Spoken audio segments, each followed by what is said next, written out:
दोस्तों, देवकी और वसुदेव के विवाह के समय आकाशवाणी हुई थी कि देवकी के गर्भ से जन्म लेने वाली 8वीं संतान कंस का वध करेगी।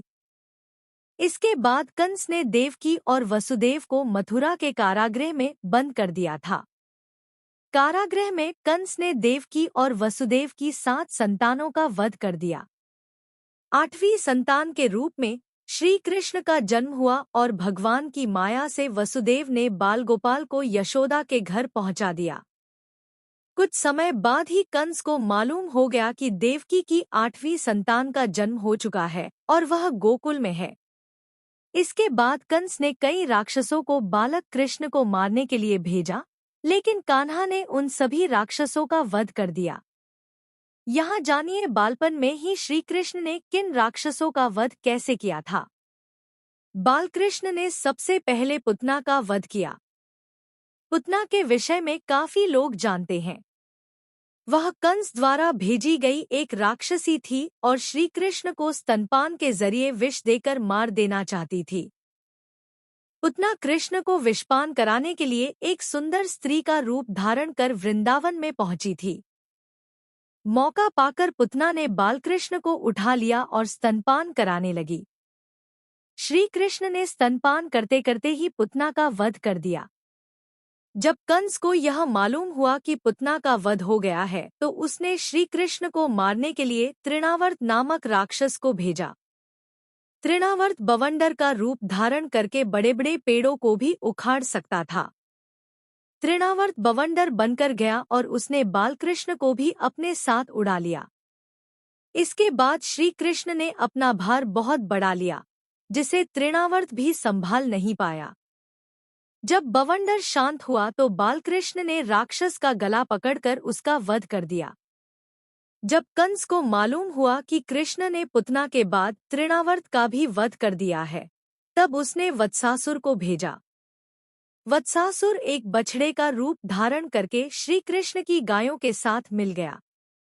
कान्हा उस समय गायों का चरा रहे थे। बालकृष्ण ने उस बछड़े के रूप में दैत्य को पहचान लिया और उसकी पूंछ पकड़ घुमाया और एक वृक्ष पर पटक दिया। यही उस दैत्य का वध हो गया। वत्सासुर के बाद कंस ने बकासुर को भेजा। बकासुर एक बगुले का रूप धारण करके श्री कृष्ण को मारने के लिए पहुंचा था। उस समय कान्हा और सभी बालक खेल रहे थे। तब बगुले ने कृष्ण को निगल लिया और कुछ ही देर बाद कान्हा ने उस बगुले को चीरकर उसका वध कर दिया। बकासुर के वध के बाद कंस ने कान्हा को मारने के लिए अघासुर को भेजा। अघासुर पुतना और बकासुर का छोटा भाई था।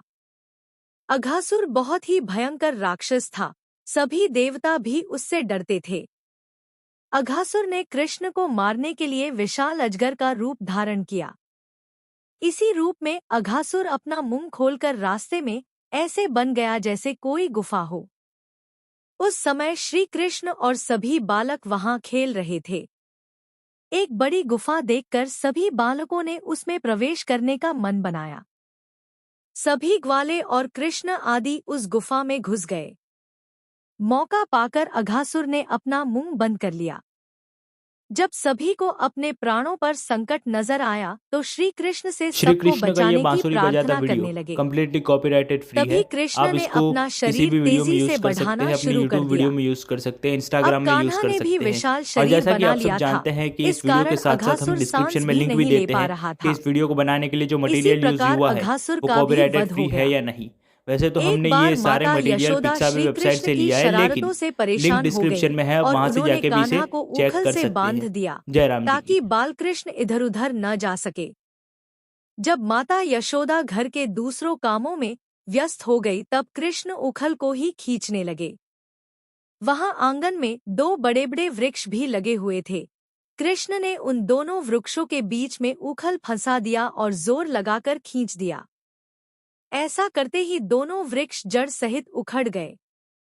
वृक्षों के उखड़ते ही उनमें से 2 यक्ष प्रकट हुए, जिन्हें यमलार्जुन के नाम से जाना जाता था। ये दोनों यक्ष पूर्व जन्म कुबेर के पुत्र नलकूबर और मणिग्रीव थे। इन दोनों ने एक बार देवर्षि नारद का अपमान कर दिया था, इस कारण देवर्षि ने इन्हें वृक्ष बनने का शाप दे दिया था। श्री कृष्ण ने वृक्षों को उखाड़कर इन दोनों यक्षों का उद्धार किया। उम्मीद करते हैं दोस्तों आप सभी को वीडियो पसंद आया होगा। पसंद आए तो लाइक और सब्सक्राइब जरूर करना। Thanks for watching.